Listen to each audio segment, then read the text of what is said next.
تو بھائیو دیکھو تبلیغ میں یہ محنت ہو رہی، کیسے اعمال اچھے ہو جائیں، اخلاق اچھے ہو جائیں، زندگیاں خوبصورت بنیں گی۔ بڑے بڑے گھر بنانے سے نہیں، گھروں میں قیمتی ٹائل پتھر لگانے سے نہیں، عمدہ فانوس لٹکانے سے نہیں، مہنگے قالین بچھانے سے نہیں، زندگیاں خوبصورت بنیں گی اچھے اخلاق سے۔ اپنے اخلاق اچھے بناؤ۔ اخلاق کیا ہیں؟ اپنے زبان کے بول میٹھے بناؤ۔ ایک صحابی نے عرض کیا حضور ہمارے ہاں ایک عورت ہے، بڑی نمازیں پڑھتی ہے، روزے رکھتی ہے، صدقے کرتی ہے، زبان کی سخت ہے، بول کڑوے ہیں۔ آپ نے فرمایا یہ جہنمی عورت ہے۔ کیسی بات کرتی ہے، پڑوسی کا دل دکھاتی ہے، ایذا دینے والی جملے زبان سے بولتی ہے، فرمایا یہ جہنمی عورت ہے۔ یہ تہجد پڑھتی ہے، اشراق پڑھتی ہے، اعتکاف بیٹھ سارے اعمال ہیں، لیکن زبان کے بول کڑوے ہیں کہ جہنم میں جائے گی۔ ایک صحابی نے عرض کیا حضور ہمارے ایک عورت ہے، فرض نماز پڑھتی ہے، نفل نماز کوئی نہیں پڑھتی، فرض روزہ رکھتی ہے، نفل روزہ کوئی نہیں رکھتی، لیکن زبان کی میٹھی ہے، ایسی بات نہیں کرتی کسی کا دل دکھے۔ آپ نے فرمایا یہ جنتی عورت ہے، یہ جنتی عورت ہے۔ بول اچھے بناؤ بھائی۔ نکاح کیا ہے؟ ایک بول۔ طلاق کیا ہے؟ ایک بول۔ ایک بول سے محبتیں اور ایک بول سے نفرتیں پیدا ہوتی ہیں۔ ایک بول اپنے کو غیر بنا دے، ایک بول غیر کو اپنا بنا دے۔ یہ جھگڑے کیسے ختم ہوں گے؟ یہ معاشرے میں محبتیں کیسے آئیں گی؟ اپنے اخلاق اچھے بناؤ، اپنے بول میٹھے بناؤ۔ ہمارے معاشرے میں ماں اور بیٹی کا جوڑ بیٹھتا ہے، ساس اور بہو کا جوڑ عام طور پر نہیں بیٹھتا۔ عام طور پر اس کی وجہ پتہ کیا ہے؟ ایک بول کا فرق، ایک بول کا فرق۔ بیٹی گھر میں کام نہیں کر رہی، سارا دن سوتی رہی، آرام کرتی رہی، نہ صفائی، نہ کپڑے دھوئے، نہ برتن، نہ کوئی کھانا بنایا، تو ماں کہتی ہے اس کی طبیعت خراب ہے۔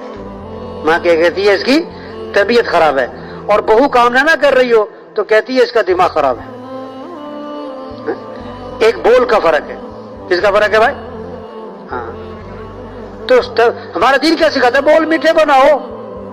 آپ صلی اللہ علیہ وسلم نے فرمایا پورے دین کا خلاصہ 30 سپارے، لاکھوں احادیث، اس کا خلاصہ کیا ہے؟ اپنی زبان کو قابو میں رکھو۔ اپنی زبان کو کیا رکھو بھائی؟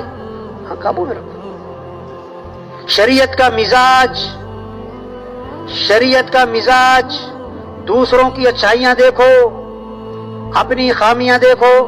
ہر ایک میں خوبیاں بھی ہیں، خامیاں بھی ہیں، تو دوسروں کی خوبیاں، اپنی خامیاں دیکھو، اس سے محبتیں پیدا ہوں گی۔ اور شیطانی مزاج ہے، دوسروں کی خامیاں دیکھو، اپنی خوبیاں دیکھو، اس سے نفرتیں پیدا ہوں گی۔ اس سے کیا پیدا ہوں گی؟ نظر جائے ہماری دوسروں کی خوبیوں پر۔ حضور صلی اللہ علیہ وسلم کے پاس جنازہ لایا گیا، جنازہ لایا گیا۔ آپ صلی اللہ علیہ وسلم جنازہ پڑھانے کے لیے آگے ہوئے، حضرت عمر رضی اللہ عنہ سامنے آئے، حضور اس کا جنازہ نہیں پڑھانا۔ کیوں نہیں پڑھانا؟ انہ رجل فاسق، یہ بڑا فاسق فاجر آدمی ہے۔ آپ نے صحابہ سے فرمایا تم میں سے کسی نے اس مرنے والے کو کبھی کوئی نیکی کا کام کرتے دیکھا ہے؟ ایک صحابی کھڑے ہو گئے، حضور میں نے دیکھا ان کو ایک دن اللہ کے راستے میں پہرا دے رہے تھے۔ آپ آگے بڑھے اور آپ نے جنازہ پڑھایا اور ان کو دفن کیا، اور قبر پہ کھڑے ہو کے اللہ کے نبی نے فرمایا لوگ تیرے بارے میں کہتے ہیں کہ تو جہنمی ہے، اور میں اللہ کا رسول گواہی دیتا ہوں کہ تو جنتی ہے۔ اخلاق اچھے بنائیں، معاف کرنا سیکھیں۔ آپ صلی اللہ علیہ وسلم نے فرمایا تم لوگوں کو معاف کرو، اللہ تمہیں معاف کر دے گا۔